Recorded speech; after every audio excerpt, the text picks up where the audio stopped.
హైవ్యూర్స్ Madhavilatha Hyderabad BJP MP candidate.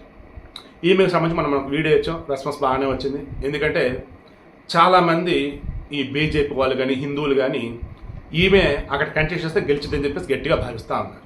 కానీ నేను మొన్న వీడియోలో చాలా క్లియర్గా చెప్పుకున్నా, దానిని కొంతమంది అర్థం చేసుకోకుండా పిచ్చి కామెంట్లు పెడతా వచ్చారు.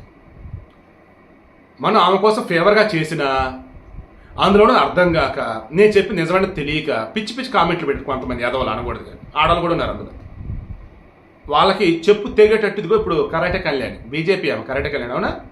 ఆమె చెప్పింది ఏమని, ఈ మాధవీలతకి టికెట్ ఇచ్చారు, ఓకే సంతోషం, కానీ ఎవరి మాధవీలత? ఆమె ఈ టికెట్ అనేది ఆమెకు ప్రకటించినప్పటికీ ఆమె అసలు బీజేపీ మెంబరే కాదు. అసలు ఆమె గతంలో ఏం చేసింది? బీజేపీకి సంబంధించేసి టికెట్ ఇచ్చినారు, ఓకే, ఎలా ఇచ్చారు? సోషల్ మీడియా హై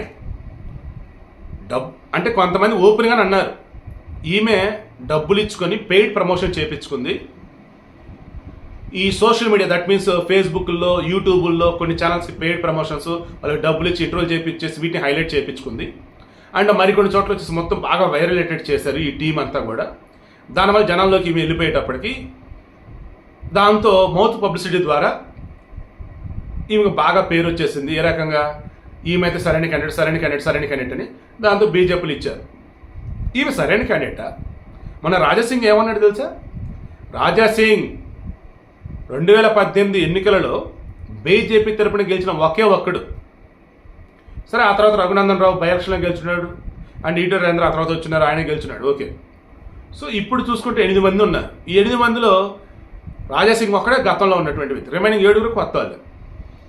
సో ఈ రాజాసింగ్ ఏమన్నాడు, మీకు బీజేపీ తరఫున నించోబెడతానికి మీ మగవాళ్ళే దొరకలేదా? నేను అప్పుడు అనుకున్నా, ఏం మగవాళ్ళే కావాలా ఏంటి అసదుద్దీన్ ఓవైసీని ఓడించడానికని అనుకున్నా. బట్ ఇతని ఇంటెన్షన్ ఏంటి?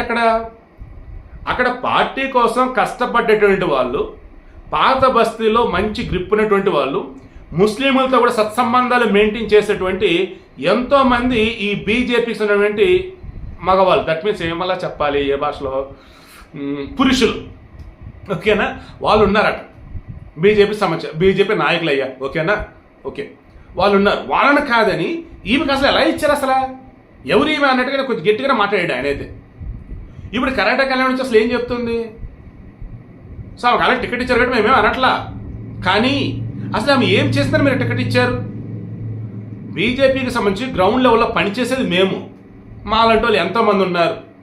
అండ్ మాకన్నా సుపీరియర్స్ లాంటి వాళ్ళు నువ్వు ఉంటే మరి టికెట్కి అర్హులే కదా. ఇప్పుడు నాకు టికెట్ ఇవ్వని అనను, నాకు టికెట్ ఏదైనా ఇస్తే సంతోషంగా తీసుకుంటా. బట్ ఏపీలో, తెలంగాణలో నా టికెట్ బట్ పార్టీ కోసం పనిచేస్తా. పార్టీ కోసం పనిచేస్తున్న వాళ్ళు ఎంతోమంది ఉన్నారు. వాళ్ళని కాదని సోషల్ మీడియాలో హైప్ తెచ్చుకొని హిందుత్వానికి సంబంధించి హడావుడి చేస్తూ, నాన్న ఇది చేసుకుంటూ, పెయిడ్ ప్రమోషన్ చేసుకుంటూ, రకరకాలుగా పబ్లిసిటీ స్టంటుల ద్వారా అందరిలోకి వెళ్ళినటువంటి ఈమెకి మీరు టికెట్ ఇచ్చారంటే ఏమనాలి మిమ్మల్ని అన్నట్టుగా ఆమె అంటూ, మమ్మల్ని ఈ రకం పార్టీ కోసం వాడుతున్నారు. కనీసం మోడీ లాంటి వాళ్ళు, అమిత్ షా లాంటి పెద్దవాళ్ళు వస్తే, ఇదిగో పలానా వాళ్ళు మన పార్టీ కోసం పనిచేసారు, కనీసం మన పరిచయం కూడా మీరు చేపించరా?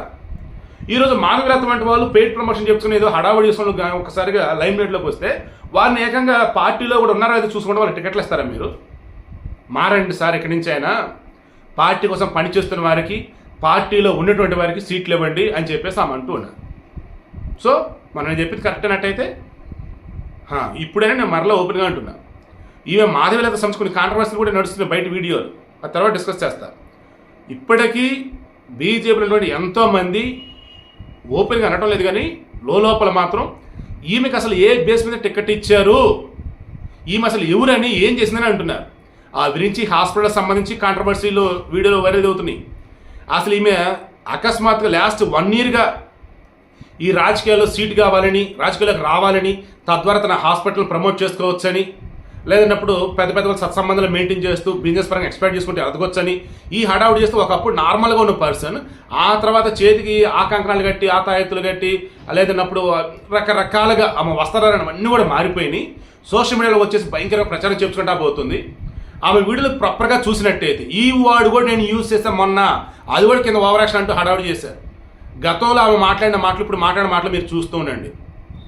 ఆమె చాలా నాటకీయంగా చెప్పాలి, ఆర్టిఫిషియల్గా ఉన్నటువంటి వేలో ఆమె డైలాగులు కావచ్చు, ఆమె బిహేవియర్ కావచ్చు మీకు అనిపించింది.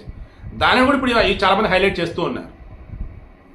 సో మీరు అప్పటికప్పుడు మిమ్మల్ని వారి యొక్క మాటలతోనో వాళ్ళ యొక్క చర్యలతోనో వారు కూడా పబ్లిసిటీ స్టంట్లతోనో మిమ్మల్ని మైమరిపిస్తే చాలా ఏంటి అన్నట్టుగా ఉండి ఈమె సంబంధించి కూడా చాలామంది గ్రౌండ్ లెవెల్లో వైరల్ చేస్తూనే ఉన్నారు.